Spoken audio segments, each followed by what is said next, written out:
remember laughing. I think I was talking to a business partner. I was like, dude, this is crazy. Like, how do you lose in flipping?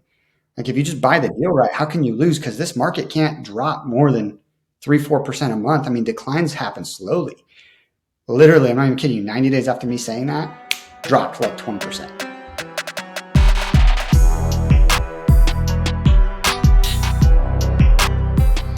All right, we are here with Noah Evans from the Chasing Freedom podcast down there, not too far from us in Boise, Idaho, Nampa, Idaho. It's all the kind of same thing, but people down there are always very specific about which one they're in. The entire state has one zip code, right? 208. Yeah. So it's all the same. Okay, sometimes feels that way. But awesome, Noah. Super excited to have you on here, man. For people who don't know who you are, kind of what your background is, why don't you give us a little intro? Let's hear sort of where you came from, what you're working on now, and what your business looks like. So you got some great stuff going on. Dude, absolutely. First off, thank you guys for having me on the show.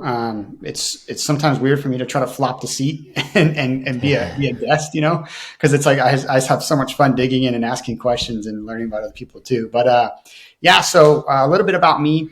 Guys, less than 5 years ago, I was working at a corporate job, trying to climb the corporate ladder. And it was kind of out of necessity. I met my wife in undergrad. We moved to Washington, got married, moved to Washington, and she started her career to become a physician, a doctor. And so I lost all my connections in Utah. I had awesome offers to go help people run their businesses and stuff like that, because that's what I was passionate about, was business. And I went and worked at Enterprise Rent-A-Car. Fast forward a year and a half in that career, I had quickly just outpaced the scale, and there wasn't really much left for me. What was next was going to require me to move all around the country. And it capped out at like 150 grand a year. And I'm like, this is crazy. Like, that's never going to be enough. Nor is that the lifestyle I want. I don't want someone else telling me when I have to travel and when I have to leave my wife. So I started coming up with a plan to get out, bought my first house hack. And within a period of 2 years, grew a portfolio of about $2.3 million worth of real estate. That spread out between Boise and Indiana. So the number may not sound like, a huge amount, but in Indiana, that goes a really long way. That's basically a 40 house portfolio, I'm pretty sure. In Indiana. Yeah. Doing half the city. Yeah. A couple fourplexes, a couple triplexes, a couple duplexes. Nice. So it's all smaller stuff, but that gave me a really, really good baseline. And over the last, 2.5 years or so, I probably flipped about 50 houses. And it was fun, right? Like, I learned a ton, but I also learned that flipping has its time and it has its place, at least for me and the lifestyle I want to live. And it was a great stepping stone. It gave me the capital I needed. It gave me the foundation I needed to show investors that I'm serious. I'm a seasoned investor at this point, is what I would say. And I kind of got my feet wet, and I understood the basics and kind of went through it and failed a lot and lost some money and made some money, but all the investors were always made whole. So that was the cool part. That's huge. And so now we're kind of transitioning out of that, and I'm going to hop off the hamster wheel of flipping here in the next couple of months. Yeah. So let's go into your flipping background, because I know you got some crazy stories there, especially just looking at where you're based. So I guess to go from, you said you're in Washington, to go to Boise, was that for your wife's physician job or? Yeah. Yep. Okay. Yep. Exactly. And then you got into real estate down there. Were you still at Enterprise and you quit? Were you kind of doing it on the side? Like, how did you get into buying properties in Indiana? There's kind of a lot to unpack in the middle there. Yeah, let's unpack some of that. Yeah. So I had timed it perfectly, where I started the buying process of a house while I still had my job at Enterprise, so I could qualify for a freaking home. There you go. Smart. And then I did it backwards. That's a pro. That's a pro tip. Yeah. So I quit first and then started buying houses. So definitely, if you're listening, you want to do what Noah did. That's the much smarter way to go. Yes. And I still own that first house that I bought, and it cash flows like almost as much as the entire portfolio in Indy. Nice. Because I bought it at 3% debt, 3 years ago in Boise, Idaho. So we appreciated it at 40% since then. So now we're losing some of that, but the rates are still the same and the rents are still the same. So, so I kind of timed it. I left the job as soon as the bank had approved the loan. I probably left like 3 or 4 days too soon. And I was really worried the bank was going to go do one more verification on my employment and see that I was no longer employed. But thank goodness they didn't. I don't know if they didn't double check or the double check didn't come through as, hey, he already quit, but we cleared. So we bought the house. And then at that point, it was kind of it was like a breath of fresh air to be like, oh wow, this is like the first step of financial freedom, because now once my renovation was done, my first tenants ever, were going to pay for my entire mortgage. So right there, I just eliminated the biggest expense that most people have, which is, their rent or their mortgage. And we lived cheap, man. I mean, like our cars were paid off. Me and my wife's undergrad student loan debt was paid off. Like we just didn't live beyond our means at all, which is a huge tip for becoming financially free or independent. Is you can't live paycheck to paycheck. You're never going to get ahead by doing that. For sure. So that was kind of the first step was getting like a house hack complete. And it's also, to me, the safest way to step into real estate, because what's the risk? You're paying rent no matter what. Yeah. Mm-hmm. So totally. If your mortgage doesn't end up being much more than your rent is, like, you should go for it. That's my opinion. Right. Like, you have a lot of room to mess up. I could have been wrong on my rent numbers for the downstairs unit. I could have been wrong on my renovation numbers. All of those things would have been okay, because at the time, I mean, I don't think that this exists for people now, but I was paying $1,300 a month for rent, and my mortgage payment was only $1,100. So I actually was saving $200 even if I made my whole mortgage payment. I can't remember who said it, but somebody's like said, like, even if you're renting, you're paying a mortgage, just someone else's mortgage. Yeah, that's true. Right. And it's basically a mortgage with 100% interest, honestly. Exactly. 100% interest. Yeah, that's so true, man. And within about a month of me buying that first house, I jumped right into flipping. I actually was a private money lender for a contractor out here who needed $30,000 to complete a renovation, and I got 20% of the profit for doing it. Nice. So that was a big risk for me, because that was everything. I literally didn't have the money to pay the mortgage the next month. So I didn't have the tenant. Are you serious? You gave like all of your money to this contractor to flip this house, and you couldn't pay your own bills. Oh man! Why don't you just go to the casino at that point, dude? With honestly, compared to how most contractors are, you probably would have had better odds. I know.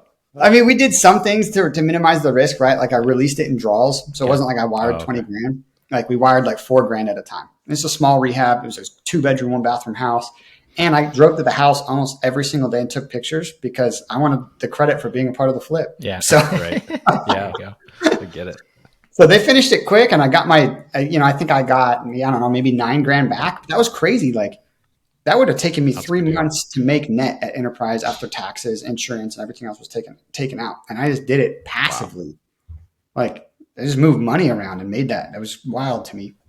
And once that happened, it just happened so fast. I mean, our market is part of that, right? Like we appreciated almost 20% a year during those 2 years while we flipped like crazy.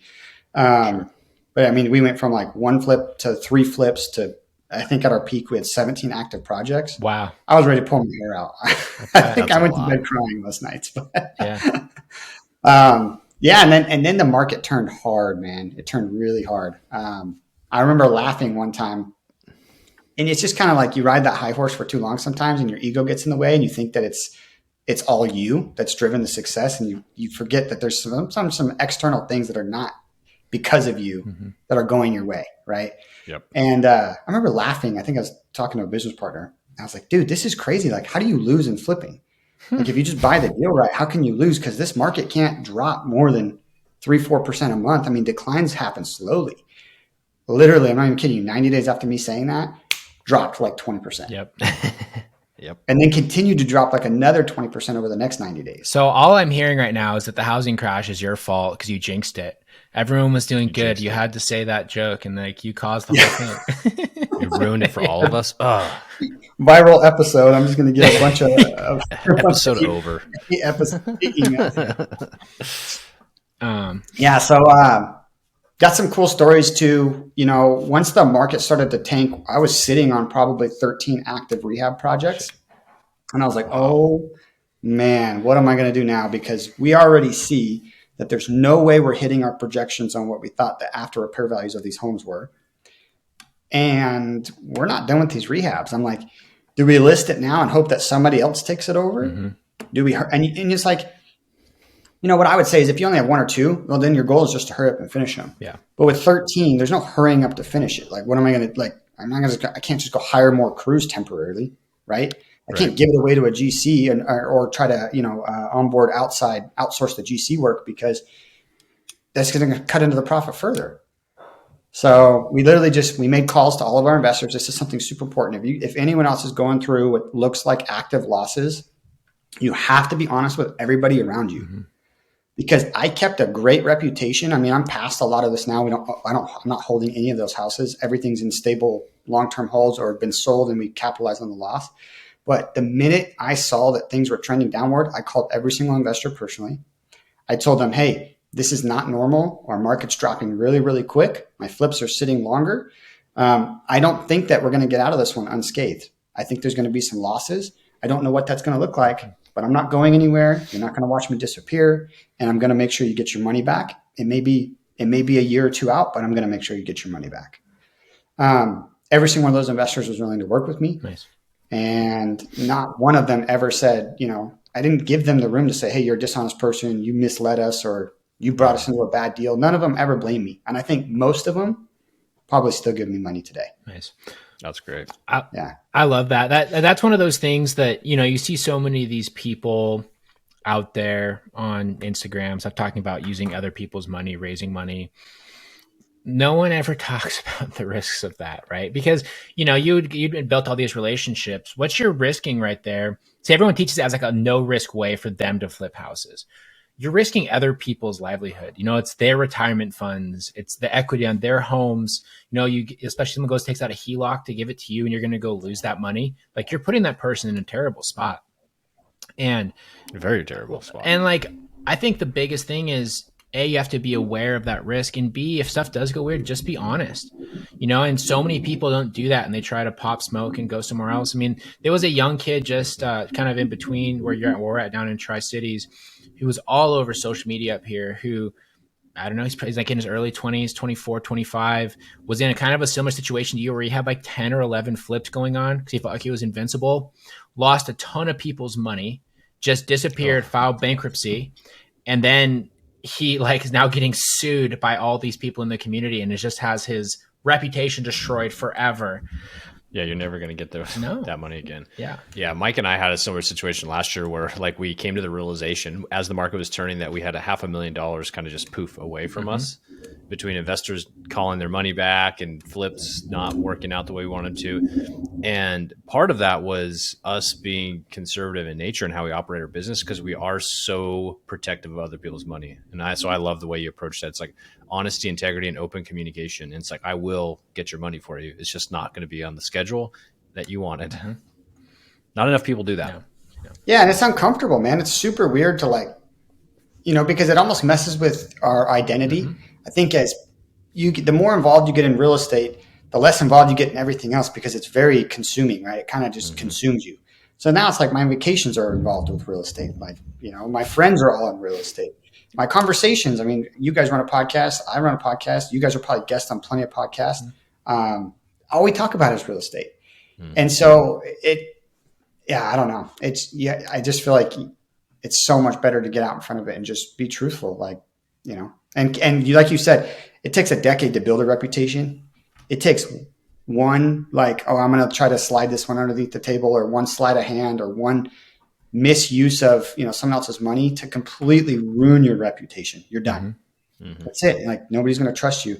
I guess I'll share a funny story too about how reputations get brought up even when you don't think they're going to.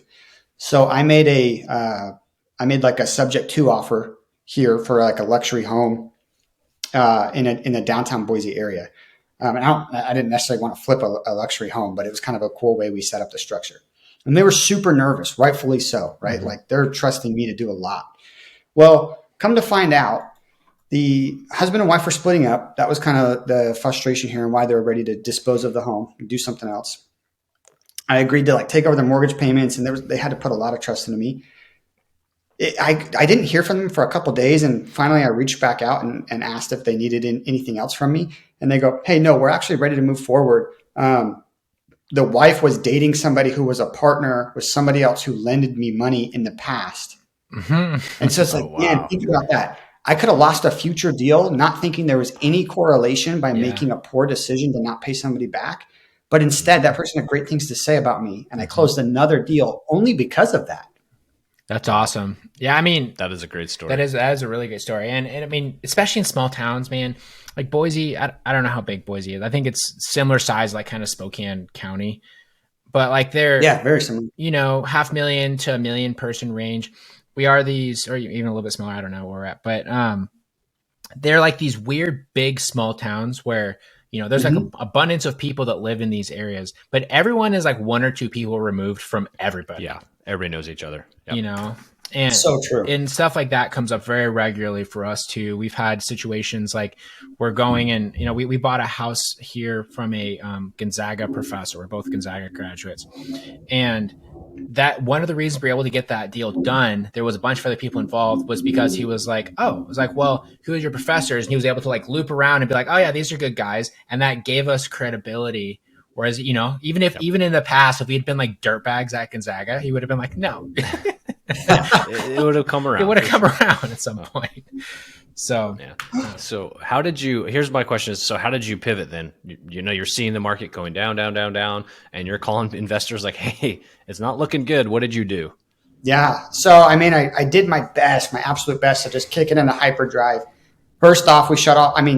Right or wrong, I don't know, but I got out of it, right? So the first thing I did was I shut off the marketing, because I knew for a fact that I was like, dude, I have to stay disciplined, and I'm a deal junkie. And if something comes across my desk, I'm going to buy it.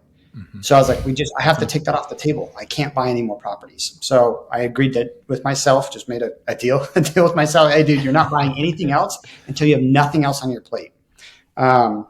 So that was step one. Step two was to go finish these as fast as I could. And one of the things I hadn't been previously doing was visiting the job sites on a regular basis, because I didn't need to. And so I started going back and visiting the job sites on a regular basis. And I was going to make sure that every dollar was spent where it was going to be spent. So we just tightened down on our budgets. We're trying to speed up the rehabs.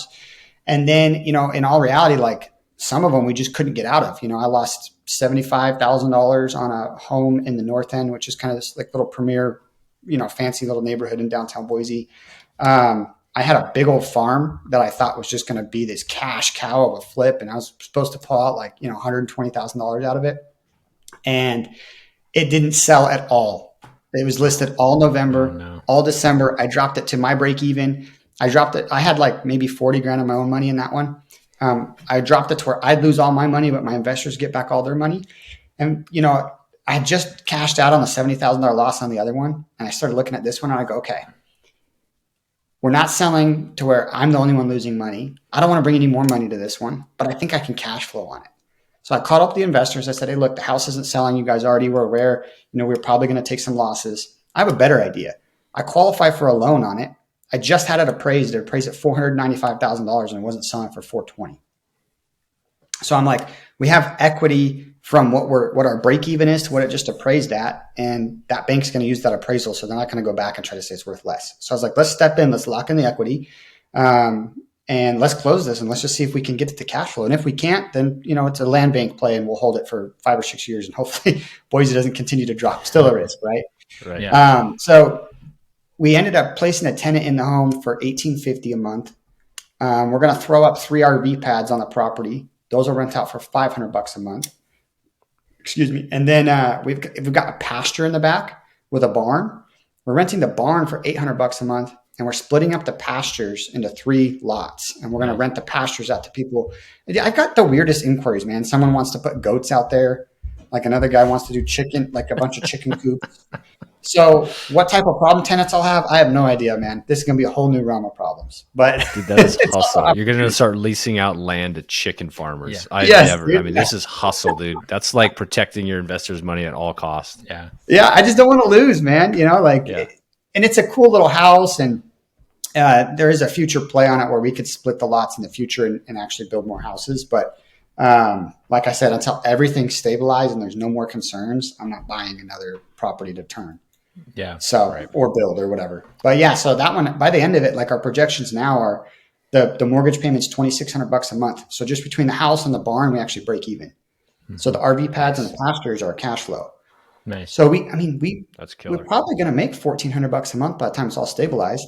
Net, that's awesome. Which is going to be pretty cool. Good money. That's awesome. I love the creativity and the hustle on that. That's something that is so understated, like the importance of that in this business. And I honestly think that's a big reason a lot of people can't cut it, is because they listen to the traditional method of like, oh, you need to have your box and just stay in your box at all costs, which honestly is kind of bullshit if you're going to be a off-market real estate investor, because real estate is perfectly inefficient in the way that every deal is different.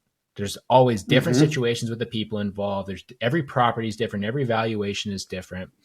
And if you're not willing to do stuff like that to, get yourself out of a weird situation, you're going to lose. Like, you're always going to end in a net loss at the end of the day, even if you do well on the run up. Yep. And we've had our fair share of like stuff like that we've done too, which has gotten really, I mean, you got to come up with like creative value adds to properties. I mean, I feel like we've like been, hitting above our weight class in a lot of situations just because especially when we first started out, just because we're willing to adapt and create like something out of nothing. Yeah. Yeah. Especially when you're starting. That's a great way to make money, is by trying to figure out something weird that all the guys that have been around forever don't want to deal with because it's not worth their time. Because it's not worth their time doesn't mean it's not worth your time. Totally. 100%. Yeah. 100%. I guess one thing I realized in that too is like, I got so comfortable being a flipper, but I stopped looking at making sure I had multiple exits on some of the properties I had. And those are the ones I took big losses on. Yeah. The ones that I had multiple exits on, I'm fine. Like, I live in one of my flips right now that I just went and put a conventional loan on. That's another thing, is keep your credit good, no matter what position you think you're in or how much cash you have. Make sure your credit's always good, because I get to still qualify for loans. So I bought another personal home. This home has like 2, 1,000 square foot shops in the back. I rent both the shops out, and it covers, like half my mortgage. So, nice. I mean, I don't know. Now I'm just more, if I go back into flipping at any point, or anyone listening, I would just be more careful to make sure that your flips have more than one exit. Like the people that are buying Airbnbs with the only intent to Airbnb it. Oh. I'm like, dude, you gotta look don't even get us started. That's like we hate on that so hard all the time. Yeah. Every episode we have to bring that up. Yeah. Sorry, audience, but it's so true. Yeah. Take it from Noah, who's actually doing deals. The guy on Instagram who told you just go buy properties at Airbnb and it makes everything work. That's a bunch of bullshit. It's not how it works. Because it's all good until it isn't, right? Until you accidentally did the house next to the mayor, and then they shut down Airbnbs in the town. Totally. Right? Yeah. Right? I mean, no joke. Yeah, anything like that has a third party that can completely destroy your entire business. That is like, a private third party, not like the economy. Sure, flipping houses, you get influenced by that. But when a private third party can say like, our algorithms doesn't like you anymore, that's a dangerous game. See ya. Yeah. Goodbye. So awesome, man. I always like making comparables. Like, to me, buying an Airbnb where the only way it cash flowed was by Airbnb-ing it, and you couldn't cash flow on a long-term rental, it'd be like the equivalent of buying a long-term rental, but the city can come in and tell you at any given point in time you're no longer allowed to rent your house out. Yeah. So basically buying in California. So California, exactly. Yeah. California, yeah. Yeah. Oh my gosh. But that's a real thing though. Yeah. Like, and with Airbnb, it's the same problem. Totally. And flipping, to your point, you got to have that multiple exits. Mike and I have preached that so many times, and man, I would say that when we've lost money, it's not because we didn't have multiple exits. It's because losing money was better than the other alternative. Yeah. Yeah. One more cool thing I'll share. The last 3 flips I did something specific on all of them, and it gave me an extra exit strategy, even though there was no land play or secondary unit play or whatever. I converted all of the garages into art studios. Oh, so now that doesn't always work, right? Like, I would say like in a traditional suburban neighborhood where everybody has the same 3 or 4 floor plans, I wouldn't do that. But mine were all alley loaded access garages that were really of no value as a garage. They're hardly big enough to fit a Toyota Corolla, let alone like an actual SUV that somebody drives. So we took all of them and made them these cool little hip, trendy rooms and added heating and cooling. I never added plumbing. I didn't want to go through that expensive process of trying to get, water out there and a drain and everything. But we would sheetrock it. Sometimes we'd leave the rafters exposed and do spray foam insulation. One time I did like a cool glass roll up door. We add paint, throw in a vinyl plank flooring. And then when we go to resell, we have a couple options here. One, we get to advertise as like a detached office space, which during like COVID and this whole work from home movement and these people that want this new freedom of, being able to stay at home or whatever, that's really cool, because now for them, they get to be away from the kids and the family, can still get their work done, can even have clients come over now because most of these garages were detached from the house. But then also it's like one of the buyers ended up using as an at-home gym. He slides the door up and he works out at home. But for Airbnb, one of my buddies one of my partners ended up keeping one of these houses with this. We set these up specifically to be a detached room for Airbnb. Nice. Because that extra bedroom for Airbnbs can add a lot of value when you can sleep, 8 more people in that room, because we normally double stack bunk beds in those. Mm-hmm. Yeah. So, Or even like a house hack, right? Like a young hustler could go buy that, live in the garage, rent out the main house to like a family, that wants to live on something like that. And that's a pretty sweet gig 100%. right there. Yeah. It's just maximizing every little bit of space you have is what it is. And the hustle of that is, I'm getting like excited. I'm like, oh yeah, I got to go buy something so I can hack it apart and make an art. So I could be wrong on the numbers and have to scramble my way out. Yeah, right. Those are always our best deals though too. Like increased value add on square footage. Yeah, we've done that. Tons of garage conversions, tons of basements. Like actually like opening up small bedrooms and things like that to create better living areas. Those things go so far, and most people don't even consider them. But, yeah, absolutely. So, awesome, man. So let's go into what you're doing now, because I know you've made a pretty big leap. You went through all the ups and downs of flipping, and what I would say was the easiest market to all of a sudden the most punishing market out there, with the way that Boise's like flipped over. How much is it down over there now? What, about 30-40% maybe in some areas? The last time I checked, we're down like 37%. Crazy. Year over year. That's hardcore. Yeah. So is it a good time to buy a house down there as far as primary rental or primary residence? Just based off of, I guess it would depend on the strategy. I would say if we could know if rates were going to go back down to the 5s and say 3, 4, 5, 6, 7, 8, 9 months, I would say, it's probably a great time to buy, because you're going to buy, you're not going to cash flow for 6 months, and then you're going to refi. Yeah. But everything just seems so rocky to me. And normally I'm a very risk tolerant person, but lately I've been feeling more risk adverse, and it's probably just because I just got my butt handed to me and lost money. Right. So, for someone that hasn't lost money, that's probably a little bit more gun hungry right now and wanting to go. Yeah, it's probably a good time for someone like that. I personally would only be buying stuff right now that still cash flows at 7% debt. If it cash flows at 7% debt and then you can freaking refi at 5%, dude, you just earned yourself an extra $300, $400, $500 a month. Exactly. I would do that. Agreed. But I would say it's got a cash flow day one. Yeah, I can agree with that. Awesome. So and then as far as the transition goes, sorry, Mike. You're good. To get back to your question, there. Yeah. So one thing I realized is like I left my job because I wanted the freedom, but then the more houses I flipped, I lost my freedom because then I was stuck in it. It took me a year to wind down my flipping business from like the time that I ultimately decided I wanted to stop. It took a full year to wind it down, and I'm still dealing with some of those properties.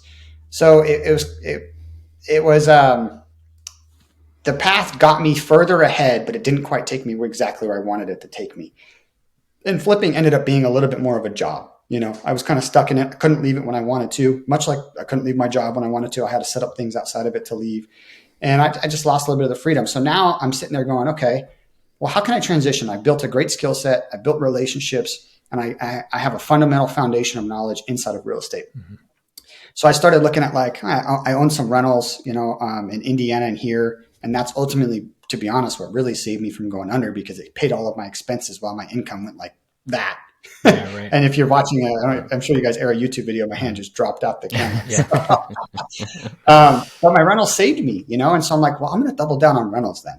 I'm just going to go keep buying rentals. And I'm not like a overly wealthy person. So for those listening, I'm still going to go use investor money to buy these rentals. But now I'm good at what I do. I can manage the rehabs. I can find good deals. And so that's where my value is going to come from. And I'm going to take other people's money and I'm going to earn equity inside of these deals because I'm the one that can put them together. Mm-hmm.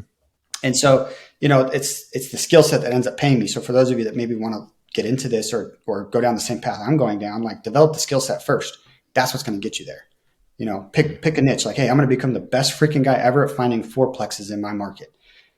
Then you can find investors to go help you buy those fourplexes. You guys can go do it together. But yeah, I'm going to go into boutique motels and small multifamily deals where we can do a hybrid model of both long-term tenants and short-term rental tenants. It allows me to have stability, but also get a play in some of the ups and downs of the short-term rental market. And notice I said downs because it's not always up. Mm-hmm. Like you guys said, these gurus on here just talking about how everything's all fine and dandy, earning $10,000 a month off of a single-family home. I'm not buying it, man. I think it takes more work than that. But it does. Yeah, right. No, that's cool. So I guess boutique hotels, what does that mean? What is it? Yeah. And why? Dude, I love that question. And I'll tell you a couple of reasons. So in the last couple of months, when I decided to shut off marketing in the flip company, I put the sales guys on marketing for Airbnbs. And we were going to go buy like a bunch of single family homes in Indy and Texas and start Airbnb stuff. And I gave them like a list of like 40 markets to underwrite. And the data we got back was pretty scary. Yeah. So like out of the 40 markets, maybe only 20 of them had like very, very limited STR restrictions. Like for example, Vegas had a restriction where you can't have an Airbnb within 150 feet of somebody else's Airbnb. Oh, geez. Dude, my strategy is rehab. Like I'm a rehab guy in and out, right? So I'm going to go rehab a house 6 months into the renovation. I found out my neighbor just popped up his freaking house on Airbnb and didn't even move out of it. Yeah. And now all of a sudden I can't do it. Like that's not worth the risk, right? Another crazy market, Charleston, South Carolina. Like I think it's like a little beach town. It's like has some of the best cash flow numbers for revenue to purchase price that I could find. But yet Charleston has a block. If you're looking at the map, the block is literally the size of your fingernail that actually allows short-term rentals for non-owner occupants. And if you're an owner occupant, you have to stay in the home while other people are there as guests. Just to babysit. So I'm like, nice. Dude, like it could change at the snap of a finger. Nice. So the single family route became too risky. Like we talked about earlier, I just wasn't willing to take the risk. So then I was like, okay, we're going to have to change this up. What would allow nightly rates no matter what? And the zoning can't change. And I was like, hotels. I'm like, well, I'm not no multi-millionaire. I can't just go buy hotels, right? Yep. So I was like, okay. I pass like old, like crappy motels all the time. Like I see these old junky ones and they just are all run down. Half the time they're a site for, moving drugs or just weird stuff going on them at all times of the night. And I passed one day on my way to work and I was like, dude, that's it. I'm going to start calling these old crappy motels that nobody else wants to buy. I'll do extreme value add. We'll turn them into these cool little trendy places to stay. And it's a specific vibe that we're looking for, right? Like it can't just be something on a main road where all they have is a parking lot and 12 little studio units. Like I'm looking for very unique properties that have the aspect to allow people to come enjoy, to be safe. It's a clean environment and you can add amenities to them. And I can't add amenities to a paved parking lot. Like it's got to have more than that, right? Yeah. So we actually locked one up in Waynesville, North Carolina. It was 5 minutes outside of the downtown area. And it was 20 doors for $1 million. Wow, it had been sitting on market for like 200 plus days. And I know why. I mean, when I started reaching out to the agent trying to close this deal, I mean, it took 6 months just to get a conversation going with this guy. Like he just a slow responder, right? And the owner had no motivation to sell. So, but eventually we got the deal locked up and some of my partners that were in that deal actually ended up assigning it to them and they just took it and closed it. They actually just closed I think like 2 weeks ago.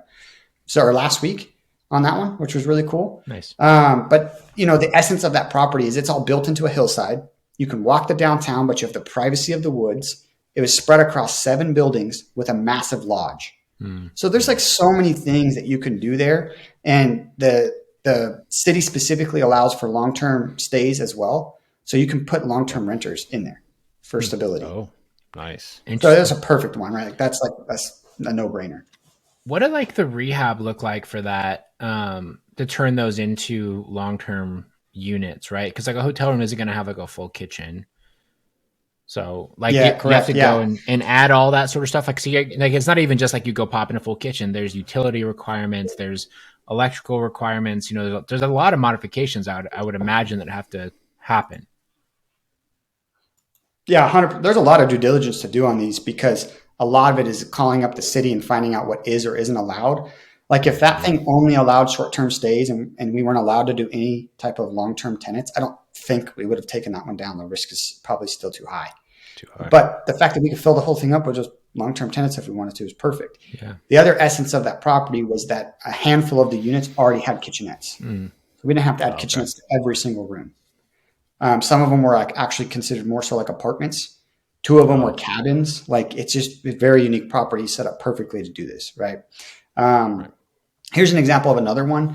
So I don't have this one under contract yet, so I'm not going to release the location of it.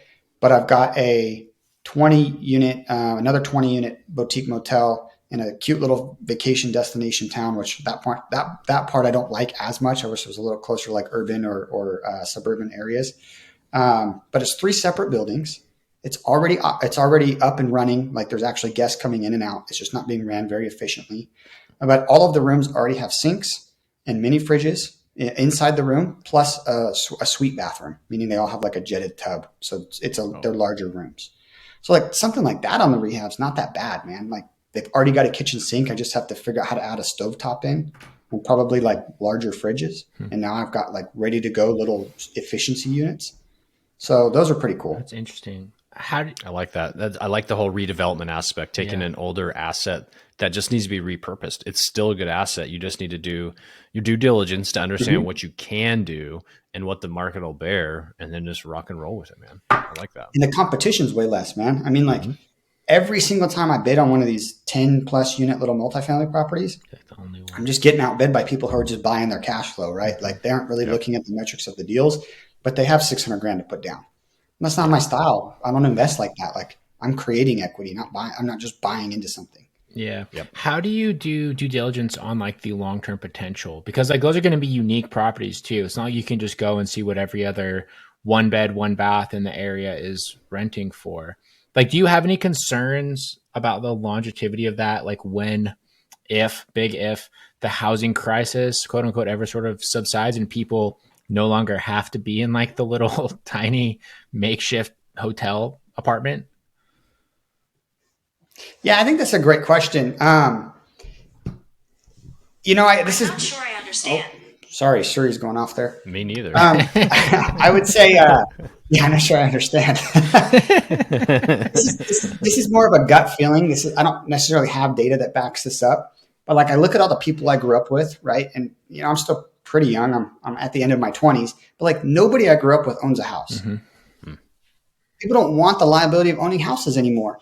And until interest rates change, man, I don't think that's going to change anytime soon. Like people that are buying houses now at 7% are generally doing it because they have to. Yeah, right. For sure. Yep. Like, you got to get a 5-bedroom house because you got a bunch of kids, or, you have dogs that you're not giving up. So you need the yard. So you're just going to buy it, or they're medium to high income earners. And so I guess the trend I see is I don't think that the millennials and the generations that come before us are going to want to take on any more responsibility anytime in the near future.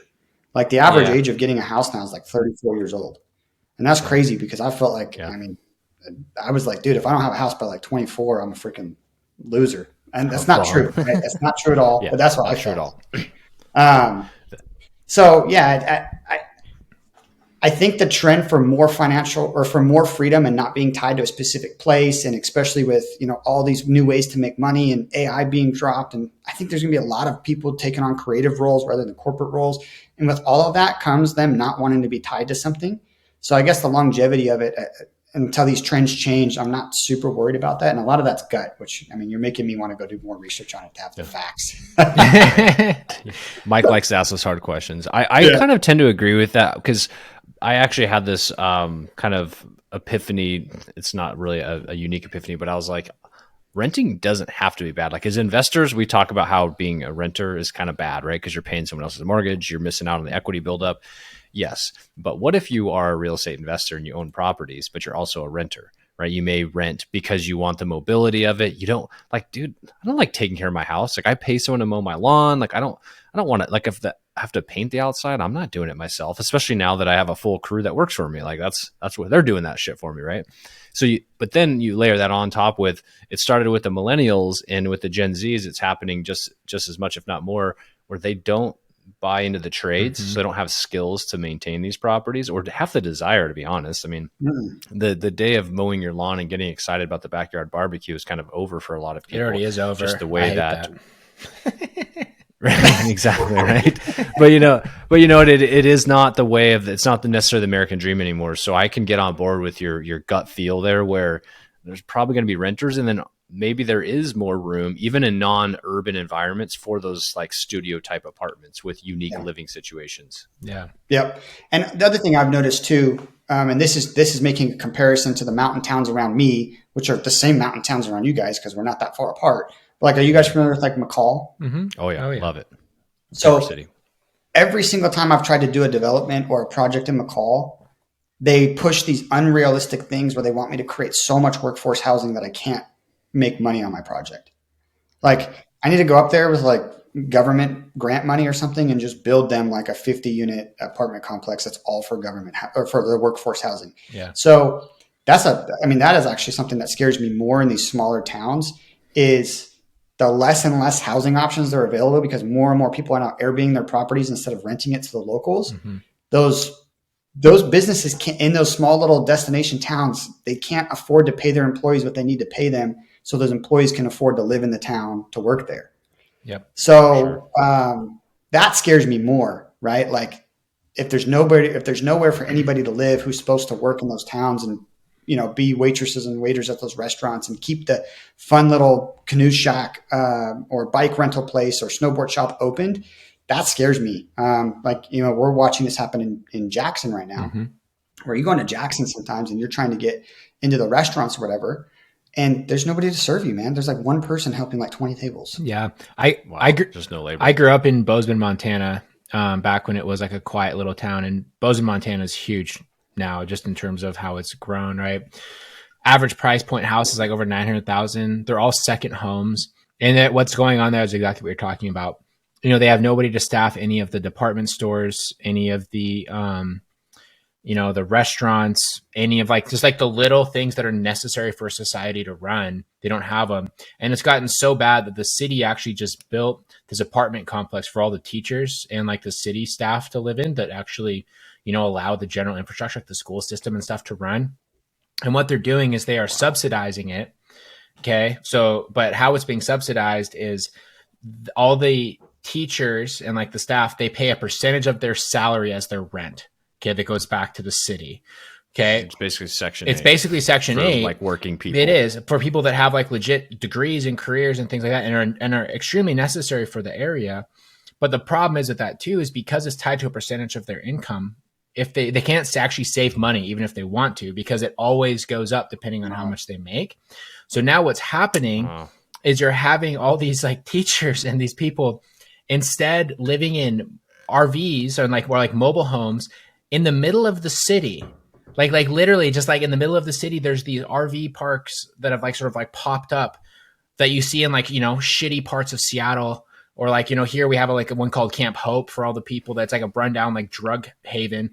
These are actually like, the people that get up and they go to work and they like have like their little vest that they wear to go teach 5th grade, but they live in a freaking RV like across the street from the post office. It's wild. Yeah. That is really wild. Yeah. That's so funny. That's so like, okay, now we're seeing the same trends in different towns, right? Like, I flipped a cabin in McCall that we turned into a short-term rental. I ended up selling it, right? But the dude who was coming to service the hot tub, I was trying to convince him to be like my full-time maintenance guy, like just for my property, right? I was like, hey, we'll keep you plenty busy. Like there's lots of things that go wrong. It was on a couple acres of land. And he's like, you think I could move my trailer here? So he too, working at the hot tub shop up there, servicing all these cabins, hot tubs, was living in a trailer for $400 or $500 a month because he can't afford $2,000 a month for a studio apartment. Yeah.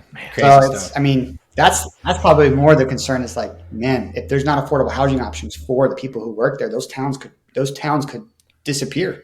They could. And like people that are investing there in vacation rentals and those sort of things should be concerned about that because a lot of them, I've heard people say this. They say, well, the people that use my place, they aren't affected by that. They are, because all of the desirability of that location will go away when there are no services, when there's no restaurants, there's no grocery store, there's nothing for the people to actually do. There's no draw. Sure, there's wilderness. They could also go to the wilderness that has a grocery store. That like has things to do outside of that. Oh, that's funny. Anyway, so awesome, man. Well, good stuff. I love the uniqueness, I guess, of everything that you've done. You're like a true hustler. And that's, we encounter a lot of people in this space that I feel like are actually making things happen. Right. So it's super cool things. So we're going to go into the end of the show here. We always have the same 3 questions that we ask every member that comes on the show. The first one, which is always the group favorite, is what is the craziest real estate investing story that you have? And this can be a big win, can be a big loss. The only rule is you're not allowed to talk about finding a dead person in a property, because Hey, that's a good rule, right? I don't like those stories. And that was what everyone had when we first started doing this bit. And I was like, okay, we got to cut this off at some point. Yep. Dude, I've got a really good one. This is bringing me way back. I haven't even thought of this memory because I try to put it behind me. I'm a very passionate animal lover. And so, I got a tattoo of my first dog right here on my arm. You can't see it because I got a sweater on and stuff like that. But, animals are a big part of my life. It was when I lived in Washington and I was getting my feet wet in wholesaling. So it was before I moved to Idaho. And my lead source was I had just done driving for dollars and then mailed them. I was only doing one thing. I only had like $3,000 to put into marketing. And I was like, this has to work, right? And luckily, I ended up closing a deal. It wasn't even from the letters, though, but I'm getting off topic here. But one of the leads I went out to, we're walking the property, and I'm like, oh, dude, oh my gosh, these people are only asking 120 grand for their house. And I wasn't even good at comping properties. Thank goodness the neighbor's house had just sold for 240. So I didn't have to comp anything. The neighbor's house sold for 240. So I'm sitting here thinking like, dude, this is finally going to work. Like I'm going to make a bunch of money on this assignment. Until they took me into the garage. And in the garage was a bunch of chairs and wood all batted up in an octagon. Oh no. And it was about 4 feet high. Oh. I'm not gonna go into more details. But once I saw that and I looked at the rest of the property and I looked at the people, and I personally got a little scared for myself because I was like, okay, I just found something illegal. Mm-hmm. You can't do this. And now I'm here by myself. And at the time I didn't carry because Washington's not, like just you have to go through a whole class to go get your concealed carry. In Idaho, you don't have to do that. So I was like, you know what? I'm going to pretend like everything's all good. I'm going to finish up this meeting. And then I had to do the right thing and report them rather than taking down the deal. Yeah, right. And that was hard, man. It was hard to find what I found. It was pretty disgusting to me. And I was pretty angry. Like there was a part of me that like wanted to throw this guy's head through the wall. Yeah. Because you see it online and you get mad and you're like, I wish I could find that person. Well, I actually found them and I really wanted to hurt that person. Yeah. And that's not normal. And I apologize. I can tell you're tapping around it, but it was basically a dog fighting situation is what you're saying. Yeah, correct. Yeah. And I just couldn't do it, man. Like I was like, I need to do the right thing. So I called the police instead of taking down the deal. Yeah. And maybe I could have done both. I don't know, but I didn't want to be involved in that. To me, it felt like bad juju. So like, dude, I'm out. They went to prison for a long time. I don't know what the whole house was condemned. Like that is. Was it really? The whole house was condemned. Really? Yeah. Like it was on my way to work because I still had my full-time job at that time. And I used to pass it if I went a specific way to work. And I would say like within the next week, everybody was taken out. The whole property was fenced off. The police put up a chain link fence for deeper investigation.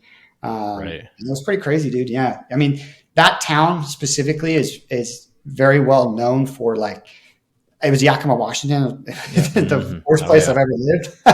Yeah. But like, it's just well known for like gangs and like the amount of dogs I pulled off the streets there is crazy. Like probably like twice a week. The local animal shelter there told me I no longer had to go through the front door. They're like, hey, just go through the back door. You know how to sign the animal in, find an empty kennel, you're good to go. Holy shit. Wow. That's crazy. Pretty sad. Yeah, crazy. That is bad. That's right. I mean, I got to say, I'm impressed that the Yakima PD jumped on that. We had a whole situation where we had this apartment and like these kids were being terribly abused in this property, man. And to get law enforcement involved was a commitment. We spent so much time and like they had these 8 kids that were like locked into this room, like padlocked in there with like a mattress and like this. When I walked in the unit, like I walked a lot of units, I had to hold my breath. I couldn't be in there longer than 30 seconds at a time. It was that bad. Yeah. It was, and they were living. That was in Yakima? No, this was in Spokane. This is Spokane. Yeah. But point being, Yakima jumped on the dog thing. We couldn't get Spokane PD to do shit about these kids that were in a really, really bad spot. Totally getting abused.